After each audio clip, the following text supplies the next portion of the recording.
ছেলে হয়েছে, দ্বিতীয় ছেলে। আমরা অনেক খুশি, আরও বছরের প্রথম দিন হয়েছে, এই জন্য আমরা আনন্দিত। জন্য জীবনে অনেক বড় হয়, কোরআনের হাফেজ বানাইতে পারি, তাই দোয়া করেন সবাই। এই যে 1 তারিখ হয়েছে, এই ডেটটা খোঁজা লাগবে না, এই ডেট এমনিতেই মনে পড়বে যে 26 সালের এপ্রিল মাসের 14 তারিখ এবং পহেলা বৈশাখ।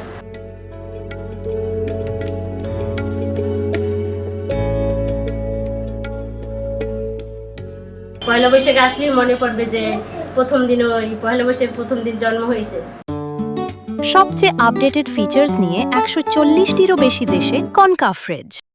পয়লা বৈশাখে আমার দ্বিতীয় সন্তান হয়েছে, চতুর্থ সন্তান হয়েছে। আমি আনন্দিত, আমি যে কোরআনের হাফেজ বানাইতে পারি এবং মানুষের মতো মানুষ হয়।